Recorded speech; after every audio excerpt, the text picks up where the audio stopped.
Estamos vivendo os tempos e períodos de eleições municipais.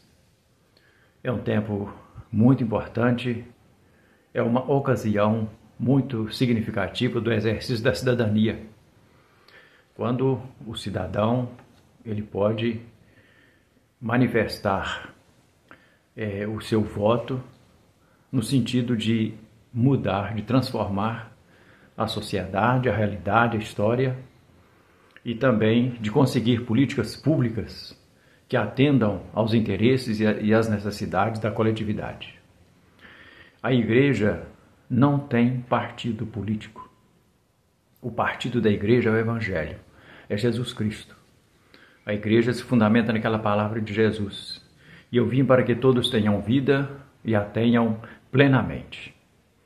Portanto, nesse período de eleições municipais, a Igreja recomenda e orienta e esclarece as consciências, a fim de que cada cidadão, cada pessoa que vai dar o seu voto, procure fazê-lo de modo consciente e responsável, com responsabilidade.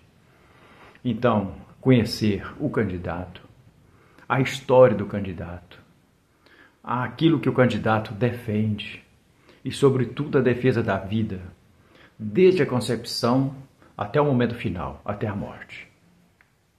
Que promova o bem das pessoas, que promova o bem comum, que trabalhe por políticas públicas que atendam às necessidades básicas fundamentais das pessoas, que olhe pela saúde, que olhe pela questão do emprego, que olhe pela educação, que olhe pela segurança pública.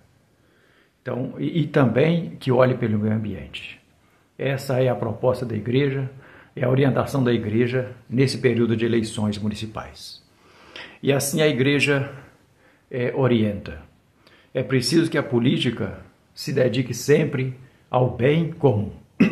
A política deve ser um serviço para o bem comum e não para interesse pessoal ou de grupo específico. O político ou os políticos devem buscar o bem de todos, especialmente dos mais vulneráveis e dos marginalizados, ensina a Igreja. Que o político tenha também respeito pela dignidade humana.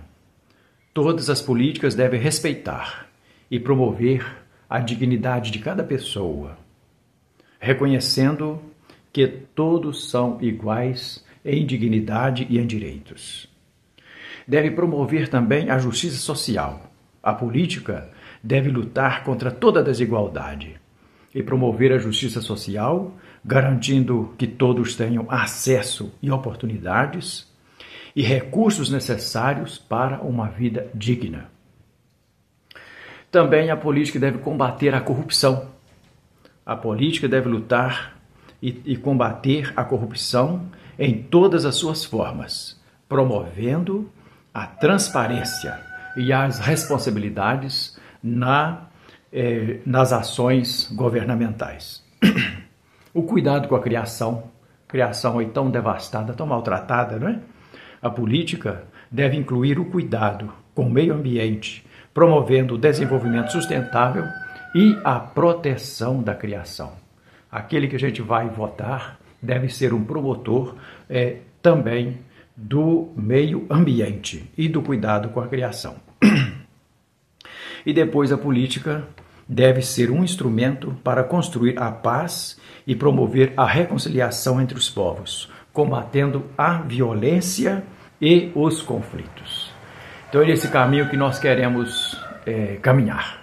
Que o Espírito nos inspire e nos ajude a fazer as escolhas acertadas, de acordo com a nossa consciência, e olhando também para que aquele candidato, seja vereador, seja prefeito em quem nós vamos votar, seja alguém comprometido com os valores do Evangelho, com a pessoa humana, com a coletividade, não em busca de interesses pessoais ou grupais, mas com o interesse do bem comum. Que o Senhor nos ajude neste caminho e que nós possamos votar com toda a honestidade e sinceridade do nosso coração.